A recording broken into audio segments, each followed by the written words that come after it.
नेपालका जात जातिहरू बस्ने ठाउँहरूको बारेमा आज हामी सजिलो तरिकाबाट सम्झेर जानेछौँ। एकैचोटि ध्यान दिएर हेर्नु होला, सम्पूर्ण कुराहरू एकैछिनमा याद हुनेछ। ल सबैभन्दा पहिलो रहेको छ ताङबे भन्ने जाति छ।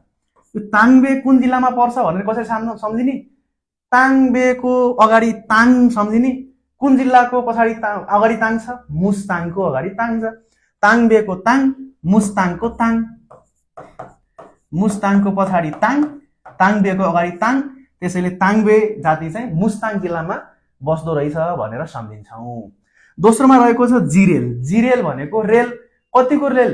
2 लाखको रेल भन्ने। कतिको रेल? 2 लाखको रेल। 2 लाखलाई 2 लाख भन्ने। 2 लाख, 2 लाख भनेको दोलखा जिल्ला। दोलखा जिल्लामा जिरेल जाति बस्दो रहेछ भनेर सम्झिन सकिहालिन्छ। अर्को रहेको छ लेप्चा। लेप्चा भनेको लेप्चे लगाउने। किन लाउँछौँ लेप्चे? के पनि इलम नभएपछि लेप्चे लाउँदै बस्ने भन्ने।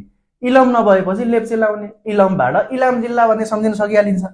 इलमबाट के सम्झिने? इलाम जिल्ला भनेर सम्झिने। अर्को रहेको छ दुरा। दुरा भनेको एकदमै दूर, टाढा, दूर। कसरी जाने दूर? लङ जम्प गरेर दूर जाने।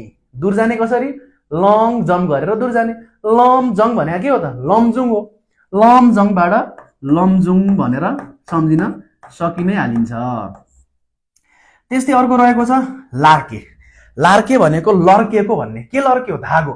धागो लर्केको भनेर सम्झिने। लर्केको धागो। धाबाट धादिङ, धाबाट धादिङ र गोबाट गोरखा। लर्केको धागो भन्ने, धाबाट धादिङ, गोबाट गोरखा जिल्ला भनेर सम्झिन सकिहालिन्छ। त्यस्तै अरू हेरौँ। अर्को रहेको छ बनकरिया।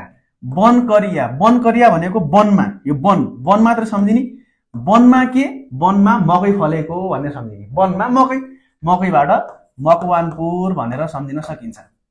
वनमा मकै। मकैबाट के सम्झिने? मकवानपुर भनेर सम्झिने। अर्को रहेको छ पहरी। पहरी। पहरी भनेको पहरीलाई प्रहरी भनेर सम्झिने। प्रहरी कहाँ? चोकचोकमा। प्रहरी कहाँ? चोकचोकमा।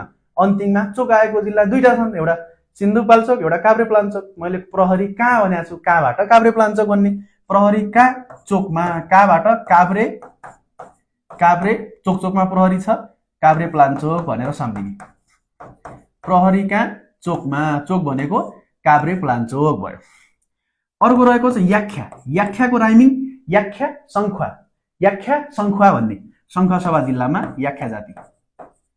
सङ्खुवा सभा, याख्या सङ्खुवा, सङ्खुवासभा जिल्लामा याख्या जाति रहेछ। अर्को रहेको छ दनुवार। दनुवारलाई जुनार भनेर सम्झिने। दनुवार, जुनार। जुनार कहाँ पाइन्छ? सिन्धुलीमा। दनुवार जातिको बसोबास रहेको ठाउँ पनि कहाँ रहेछ? सिन्धुली रहेछ।